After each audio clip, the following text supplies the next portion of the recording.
Hello and welcome to the Game Shed with me, Jamie. Welcome to you if you're a new subscriber off the back of our last video. Welcome also if you are a regular subscriber who has been around for a while, and welcome to you if you are brand new here. Press the subscribe button. You'll get email notifications. Handy dandy stuff.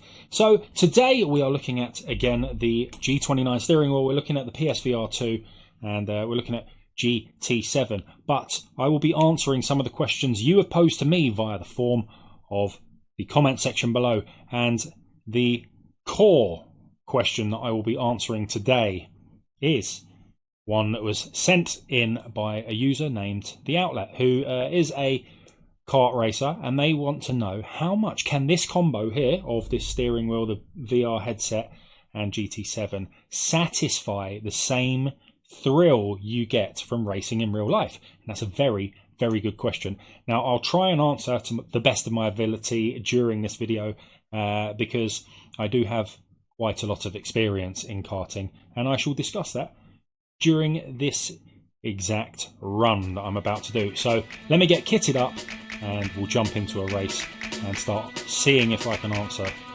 some of those questions.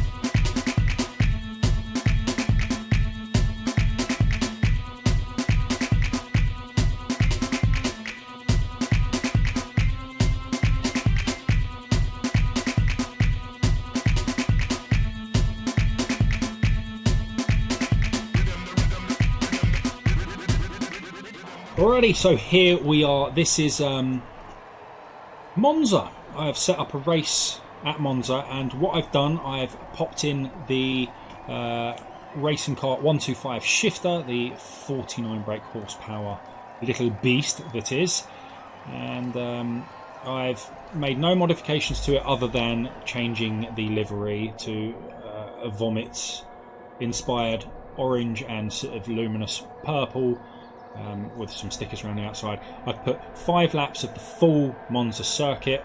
I've put 20 karts on the grid, me being right at the back here. I've done pretty much nothing else, so we're going to get racing as per the Outlet's question to see if we can sort of emulate some of that stuff. I've got the heartbeat sensor on as well, and just below my webcam you can see that there. The figure on the left being my live heart rate and the figure on the right being my stress level. Do note I have just fueled myself with some energy drinks to try and obviously pep the mood, pick it up, get a little bit more camera ready.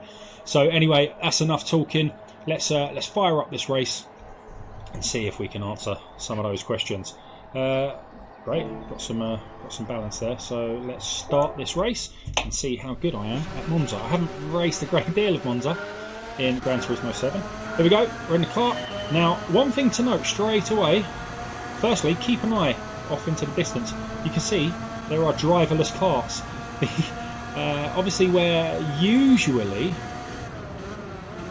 our AI has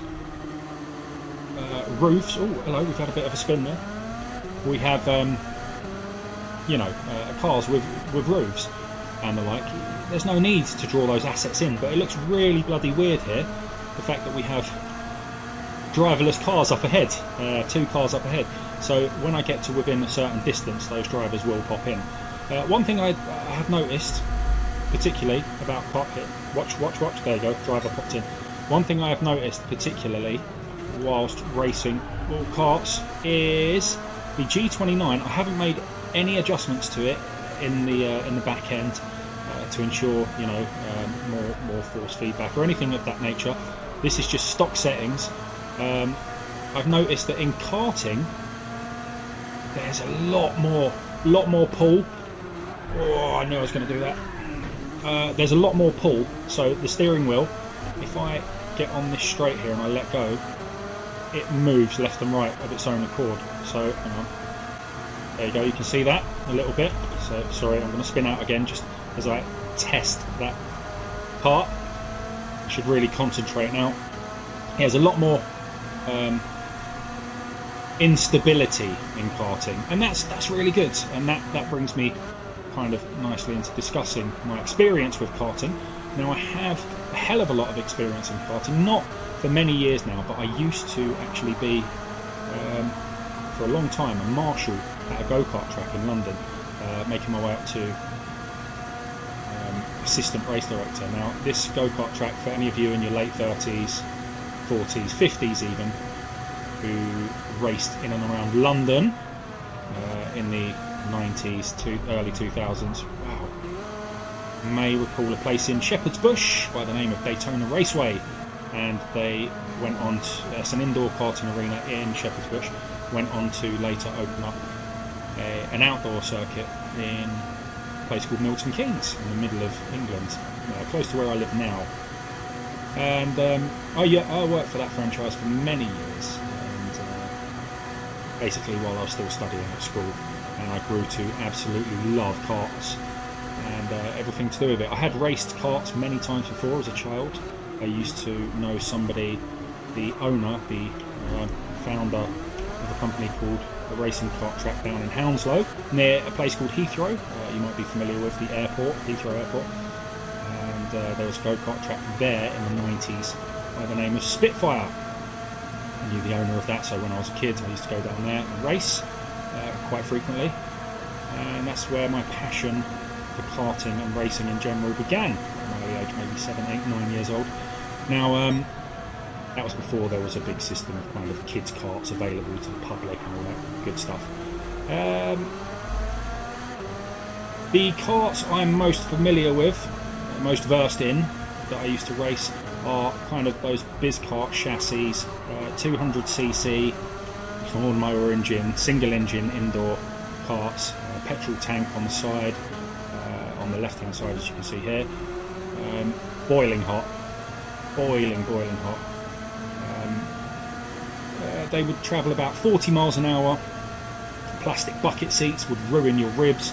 The steering wheels, sure, I've got the gloves on to try and emulate some of the feeling, would absolutely rip holes, give you calluses, blisters galore. So yeah, I'm trying to kind of emulate some of that. Obviously I would never race in my socks, that's what I'm doing now, but you know, it's just trying to emulate some of the good times. One thing I'm not noticing is the pressure right now. Obviously I wouldn't commentate, I'd be fully focused, fully serious, shuffling my bum to try and get the maximum speed down the straights. I'd be leaning into my turns, stuff like this. Obviously you cannot emulate that. You cannot emulate that with a VR home rig like this. Obviously you can get your full simulation seats with your points of actuation and your I don't even know what they're called. They've been suggested to me multiple times, full sim rigs that do move as your car moves around, providing that kind of that extra level of authenticity. But £2,000, I'm alright, thanks. I'll sit in my several £100 chair for the moment anyway. This doesn't hurt, it's not hurting me. There's a little bit of force feedback, as I said, going on at the moment, a little bit of struggle with the kart. I'm not feeling the wind rushing through my hair. Maybe I could pop my AC unit straight in my face to get that level of realism. Maybe I should bang a balaclava and a helmet on over the, maybe not a helmet over that would be silly, but a balaclava on to try and get that hot feeling. Maybe I should coat myself in petrol and oil to give me that smelly go-karting vibe. For a home user experience, yes, I'd say 100%. It's, you know, without buying full rig, this is enough to satisfy those in-between kind of racing events. If you only go racing, you know, once a week, you know, potentially just get used to it using this. Fill that void. I knew way too heavy on the brakes there. Oh, look, that seems to be me from before. So let's wait for a clear stop. I don't want to be that guy. There we go. And yeah, you can overcook it just like go-karts really easily, mate. And it's fantastic in that way. Not my most enjoyed discipline in this game by a long shot, but definitely fun. So yeah, that's about that. It's not perfect, but it is. It's certainly brilliant fun and might fill that void if you're waiting for the next stag do or work event where karting is on the agenda. Loads of you have been in touch, asking questions, giving giving advice. Took my eye. I literally took my eye off what was going on there. I've got 2 laps to get 9 positions. Should be fairly easy. Loads of questions come in. Loads of observations.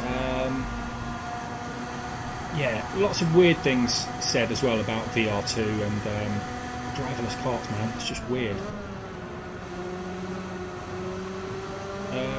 So the first that I want to address is that somebody, sorry I can't remember your username, said, "Oh, I can't believe you're enjoying the blurriness of PSVR2.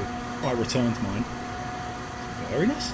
Yeah, I mean there's an adjustment period of a few days when you first get this, but that adjustment period isn't getting used to the blurriness, it's learning how to find that sweet spot, and there is a sweet spot to getting that sharp focus. I have zero blurriness right now. Looking at this, it's sharp as anything, and it does take a while to get used to it because there are so many fine little adjustments you can make. There's this roller thing there that spaces the lenses out, so it moves the lenses in and out, side to side. You can click the button on the right hand side to bring the lenses closer or further away from your eyeballs. There is also the head strap at the back to make it tighter. You can also wibble it around on your nose to find that sweet spot. And equally, there is a software solution that you must go through, which tracks your focal points, and it runs a number of tests to ensure the setup is kind of premium, if you like. And it took me literally about four days or so to be able to master it every time, from picking up, even if I give the VR headset a knock, if I change the settings accidentally, whatever it might be, I can now, within seconds, find that sweet spot. And if you're returning your VR headset because it's out of focus and blurry, then I'll put it to you that it's because you don't know how to focus it properly. It's not the headset. And there's numerous tutorials online to help you find that sweet spot for you. And that sweet spot is going to be different for everyone. So if you're passing this around between yourself and your sister, your parents, your friends, etc., it's going to be different for every single person. Don't expect me to be able to take this off and put this on a friend and them to experience it the same way goes if you've got glasses, etc. It's going to be different for everyone, right? So just look up some videos, take your time with it, and learn how to use it properly. I was also told in the last video that this is not the steering wheel. That is so-called God tier. I want to actually look at an RS300, I think it is, by Thrustmaster. Now, I don't have that experience. I only have this. I'm a casual user of steering wheels.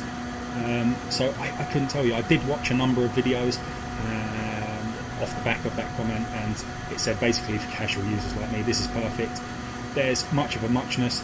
The Thrustmaster is a bit more modular, so you can change. You can have that kind of F1 steering wheel module, or you can have just a generic like this. You can change, have third-party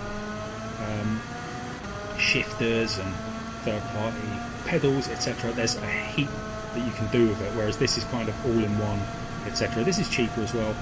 It's not cheap, but it's cheaper, especially for a fad or a whim purchase, as it was for me. The thing I'll pull out maybe once a year for maybe a week. Literally what I do with it. I'm going to get a bit more use out of it now with VR, especially if more people, more developers come with racing games. People moaning about the costs. I mean, yes, there is that element still, but again, as I've said before, I'll reiterate now, think of the cost of that graphics card, that entire PC setup, that processor, that RAM, the fans, the monitor, the keyboard, everything, plus the steering wheel, plus the high-end PC VR. It's going to set you back a hell of a lot more than a PS5 and a VR2. Someone else mentioned, I obviously called this setup here God tier. I think it is. I genuinely believe that. And someone commenting, Assetto Corsa. Have you not heard of it? Of course I bloody heard of it. I love it. I think it's an amazing, amazing racing game. In fact, I think Competizione is one of the finest racing games ever made. A real challenge, an absolute delight. But it's not available for PSVR 2. It's so, you know, there's this element, this whole, you know, GT7 wasn't one of my favourite racing games prior to PSVR 2. So this is how much this setup has improved this game. So yes, if AC had PSVR 2, it would be also God tier or above God tier. Is there an above God tier? I don't know. There you go. Let's take this hat off and summarise. We'll just pop the button. There we go. Confirmation. 2.3 seconds lead. Happy times. Righty, the gloves are literally off. Overall, it's definitely not going to replace the thrills of genuinely racing, even that of 200cc indoor kind of stag party karting. You don't get the aches, you don't get the pains, you don't get the rush of adrenaline. You're not going to get that, you know, the pressure of the cart pushing and your arms really fighting and struggling. This does a good job of replicating that with the force feedback. Maybe I need to tinker with settings more to be able to fight with the car more. Yeah, very fun. It is thrilling. Yes, I've spent hours and hours and hours on this, and I still absolutely adore it. It's fantastic. If you have an opportunity to do this, definitely do so. I'm sure there's heaps and heaps of questions and other little arguments you guys have laid down. I would love to address all of your comments, and hopefully I will. So for the next video, if there's something you would like me to see, to test, whether it's a certain track, a certain vehicle, maybe you want to see me do some rallycross, which is insane, by the way, let me know. But I'm going to leave it there. Thank you very much for watching, and if you're fancying of a new subscription, do so. Here we are. Look, just popping out a few game videos every week and laying down some brain farts to you all. Have a little think of the stench that's roaming around inside this this head of mine. Anyway, that's enough from me. Thanks for watching, everyone, and until the next time, toodaloo.